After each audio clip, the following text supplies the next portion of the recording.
Hi, welcome to the Learning Loop podcast. My name is Chris Ridding. I'm a postdoc in computer science at University of Washington.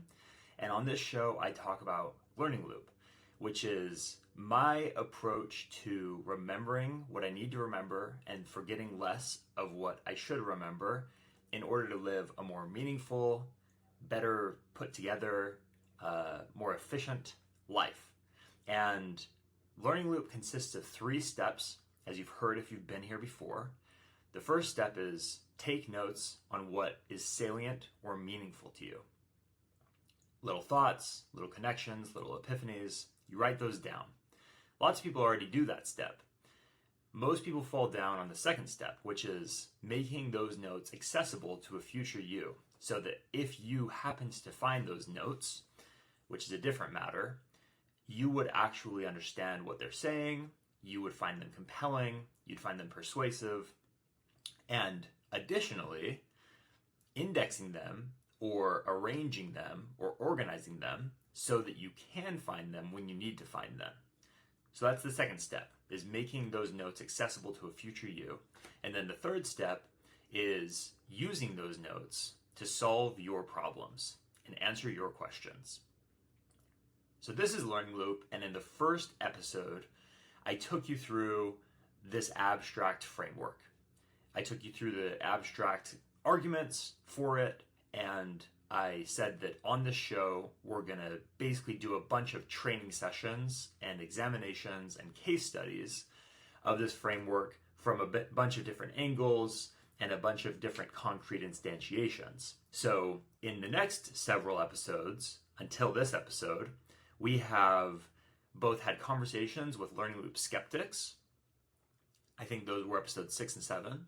And in the other episodes, we've examined concrete aspects of Learning Loop, like values, principles, and vision pages, or hard and soft thought flows, or meaningful grounding. These are specific aspects that can help you execute Learning Loop better. But in this episode, I want to take you through something that I want to call a case study. Maybe I should call it a trace. Maybe I should call it a trajectory. I don't know. I'm not totally settled on the terminology yet, but today I'm going to call it a case study. And a case study is basically where I take you very comprehensively through my trajectory through steps 1, 2, and 3 of Learning Loop in a very specific instance from my own life. So I'm going to show you an unedited, raw blob of thought that I wrote down in my notes, and then I'm going to show you how I edit it to make it more accessible and compelling, and then I'm going to show you how I organize it and where I put it so that I will find it in the future when I need to find it, and then I'm going to imagine scenarios where I actually look it up, find it, and have that note answer a question or solve a problem for me. So let's go to the first note. So here is a stretch of thought that I wrote down in my note, and I'm going to read it to you, and I'm going to extend the challenge to you to try to understand what this means as I read it. It's a couple paragraphs, so hold on. It reads, "Some things zero sum. You can't have everything. Our choices deny us happiness X in favor of happiness Y. We cannot have the things that we must forego in order to choose the optimal thing. That is what a choice means. Maybe to be in relation to another creature with agency, imperfect, progressing, is fundamentally irreconcilable with those fantasies we conjure from the sake of not knowing anyone deeply, when single and not actually in a relationship with an actual person, about never feeling bored, never feeling unattracted, never not getting exactly what you want. Don't include fantasies in what you're choosing between. What we are left with is a real choice between the fantasies, not realities, that keep us from committing to our wife, to our career, to our friend, etc. Those fantasies we keep alive in our imagination, which can never be brought to reality, and on the other hand, real joy that comes from killing those thoughts by quitting feeding them and instead feeding something more substantive." Okay, so if you're like me, when we were reading those paragraphs, it was pretty jumbled, a lot of non sequiturs, some grammatical errors. It's not very clear what it means. But because I kind of understand what it means, I'm equipped to rephrase it for myself in a way that's going to be very useful in the future, because it's going to help me answer questions, going to help me solve problems. So the first task, after having done step 1, which I did here, which is write down things that feel salient and meaningful, I have the task of rephrasing this so that it's accessible and sensible to a future me. So I think what I'm really trying to say here is, A, when you make choices between two things that are zero sum, you must forego one of them in order to have the other one. And I commit this thinking trap sometimes of thinking that I can have it all. I've included the tags here, FOMO and laws of less, which you see at the top of the block of text under the unlogged heading. And I included those at the time because I thought that these thoughts pertain to the concepts of FOMO and laws of less, which is the idea that by doing less, you can actually do more.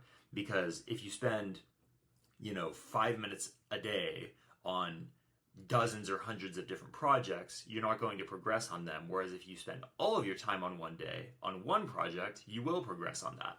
And so as you scale up the number of projects to 2 projects, you're spending, 8 hours a day on each of them. To 3 projects, you're spending around 5.5 hours on each of them. At some point you're going to cross this threshold into you're spending too little time on each one of these activities to actually make progress on it. So at that point, these projects have become zero sum to each other, and you've kind of lost both by choosing both in a sense, and you have to choose one in order to choose any of them. I think that's the case with a lot of our choices, with relationships that we bite off, with hobbies that we take on, with careers that we go into. And so that's the first element of truth here. And so I'm going to say, as a rephrasing of the first part, I'm going to say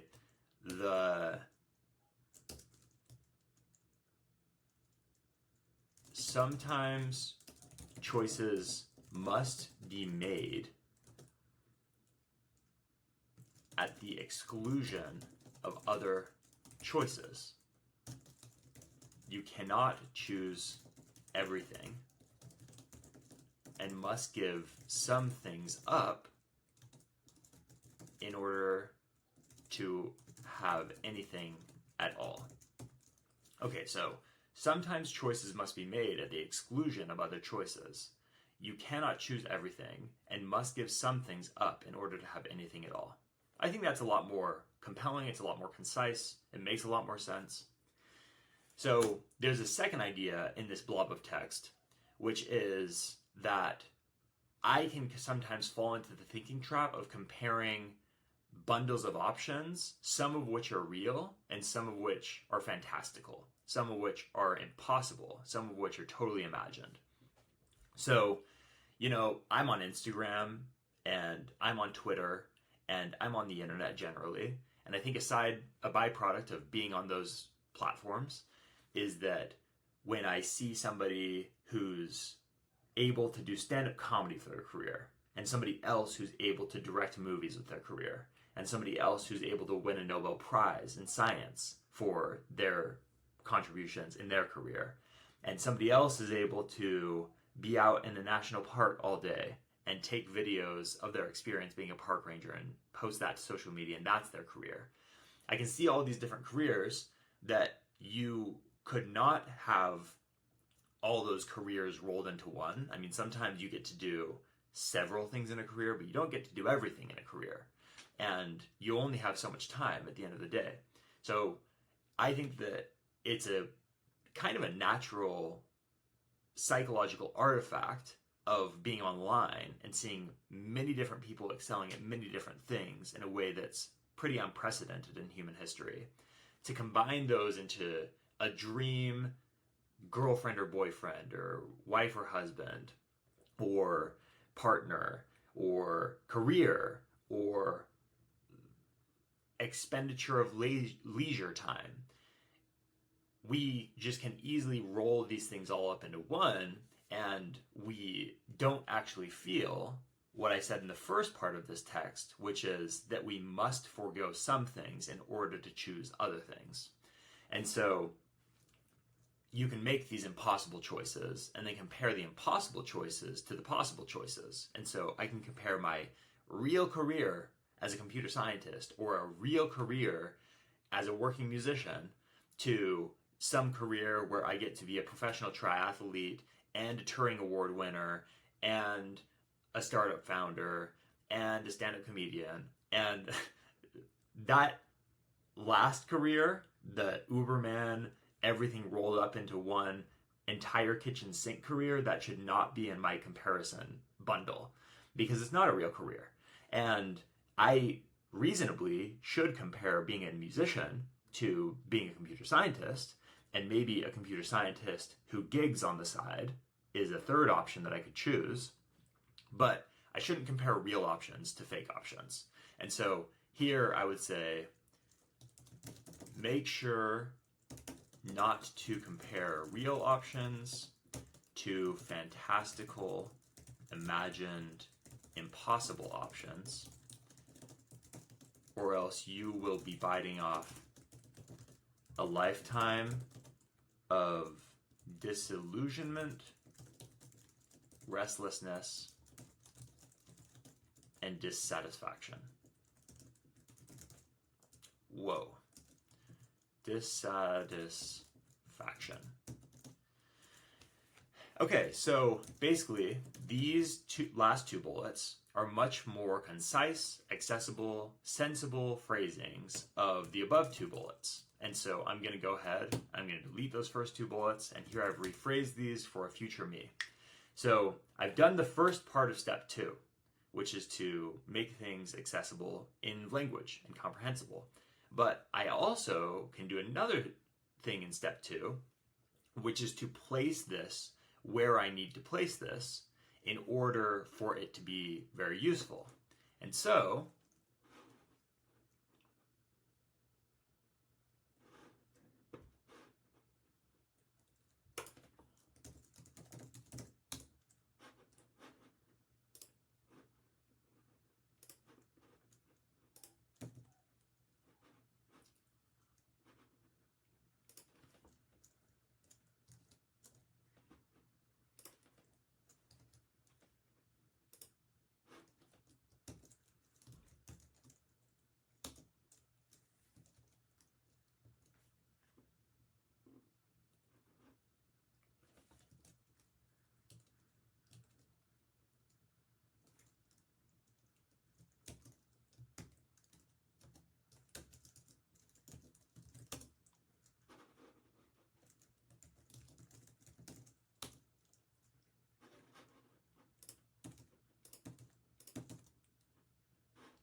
where do I put this?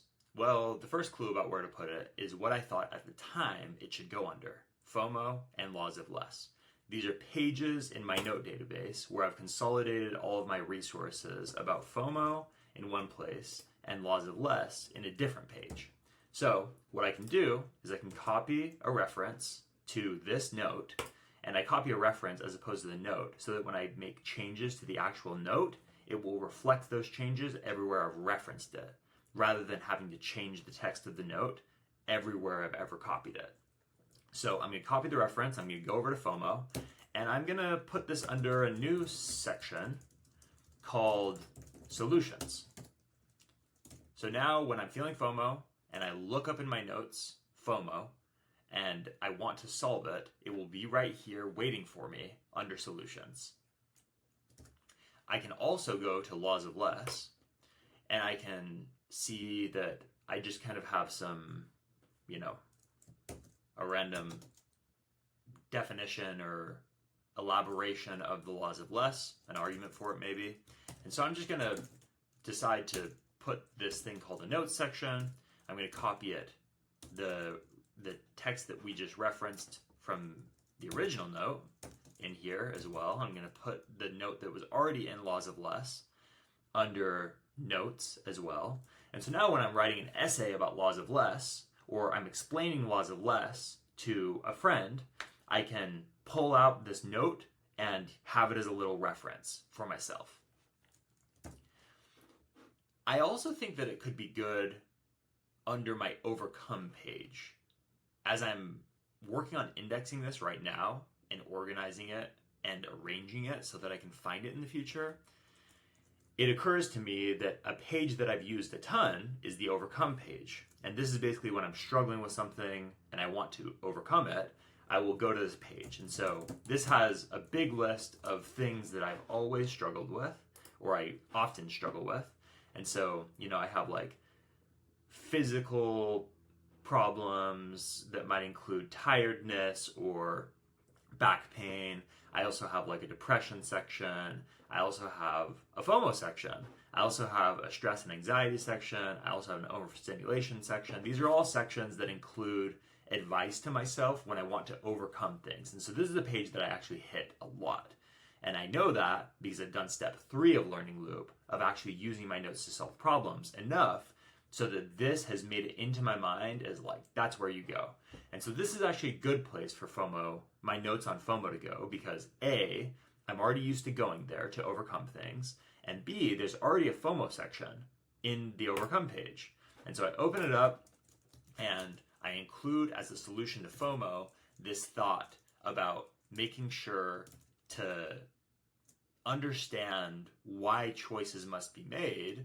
And I think once I understand that, I won't feel FOMO as acutely or as subjectively unpleasantly. And so I think it'll be useful there too. So the last place that I want to put this note is in my marriage page, because this is a thing that I think about as I date people, and I want to take the prospect of getting married seriously. And so one of the things that often has dissuaded me from getting married in the past is the FOMO of who I'm going to miss out on, or how do I know that this is the right partner for me? And I think it's important for me to compare real people to real people, as opposed to an actual person that I'm dating to the person that I've imagined exists, because on Instagram I saw somebody who was both really all of the above, really beautiful, and really somebody else who's really funny, and somebody else who's really intellectual, and somebody else who's really spiritual. All of these values that I have and that I aspire to, none of which I embody perfectly. Other people I've seen individually kind of exceed what I've maybe seen in people that I date, in this one respect where they might fall very short in another respect. So I want to include it under the marriage page because I think that this is a very important thing for me to keep seeing in order to decide on somebody and commit to them so that I can have a healthy relationship. So I'm including it under the marriage page as well. So that's step 2. We did step 1 of writing down the thought. We did step 2 of re-articulating it so it makes sense and making it accessible, so that a future me could find it and also read it. That's step 2. And then step 3 will require the next time I'm making a decision about dating somebody to reference that page. Or the next time I'm making a decision about career to reference the career page. Or the next time I feel FOMO and I want to overcome it, to actually go to the overcome page or go to the FOMO page and find solutions to FOMO by exposing myself to this moment of understanding that I had that when I felt it kind of dissipated my FOMO. And I came to terms with, oh, that's just the way that the world is. And that was really helpful for me. So I want to give myself that same help, that same wisdom in the future. So I'm going to do that in the future. And I realize as I talk through this, some of the pitfalls that I've committed in the past. One of the pitfalls that I've committed is really worrying about making it perfect. I think, well, what if I don't just look in FOMO and in overcome and in marriage and in career for this wisdom? What if there's some other category that I'm going to need to see this reference to this note in order to solve or in order to reason about? And because I was blind in this moment to needing that in the future, I failed to put it where I actually need to put it. Well, to that, I would say,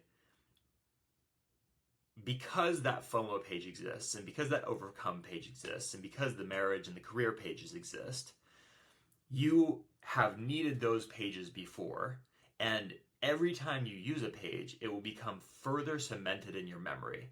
And so, you're demonstrating yourself by making these notes and revisiting them over and over and over again, that they're recurrent issues. And so, if there are recurrent issues, and you're helping yourself solve those recurrent issues, why worry about the issues that you don't know clearly exist in the moment and that you might fail to address in the future? It's a good world if, I have 100 problems and I solve 80 problems with this tool that I use. That's a good world. It would be a better world if presumably it would be a better world if I solved 100 problems, but maybe we're not trying to go from 100 to 0, and we'll be letting the perfect be the enemy of the good if we only use a tool if it's perfect. So that's the first thing. The second thing is that the second thing that's pretty related to the first thing is it can be kind of overwhelming to think, where are all the places that I'm going to need this in the future? I would say that basically don't spend a ton of time on any given note stewing and ruminating about where to put it. I think that you should only put references to notes in places that immediately occur to you, because these are going to be your most recurrent problems, and you're going to get the most bang for your buck by putting references to wisdom in the pages that are cues for problems that you experience most often. And so if I experience FOMO every single day and I put a solution in the FOMO page that solves that problem for me, then that's going to give me a lot more bang for my buck than some other problem that I experience one time a year. The third pitfall that I've fallen into is just stewing about this being a hard process, this being effortful, this requiring time when I already have so little time. To which I would say now, yeah, it's hard.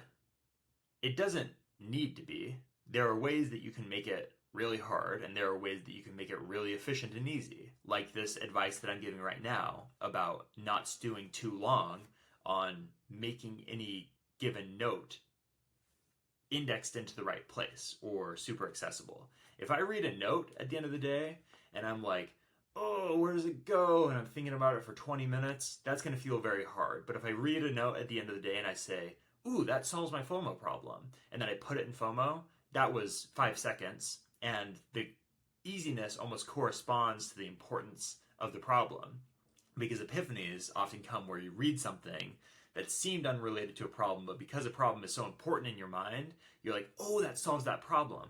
And so I think the same thing happens with the effort of Learning Loop.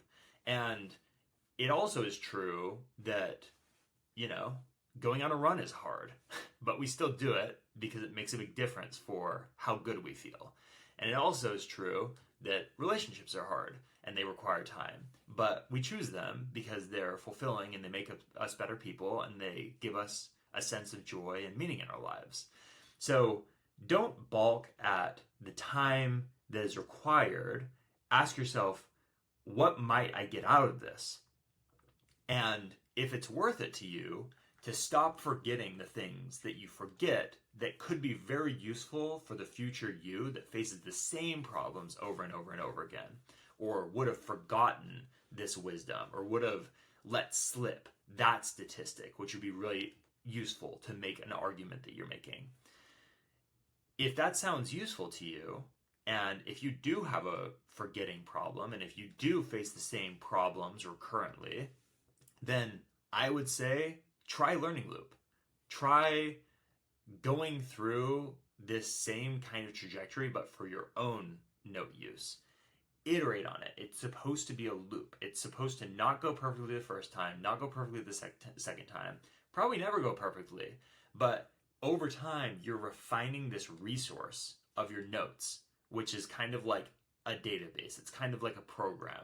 And you want to organize it only for the purpose of it being effective and it solving your problems and it answering your questions. And only you know how to do that. So please let me know if you disagree with any of this, if you agree with any of this, if there are specific other kinds of demonstrations you want me to go through, if there are other kinds of questions that I can answer. I would love to interact with you all, and I really appreciate you taking the time to watch this. So thank you, and have a good week. We'll see you next week on Learning Loop.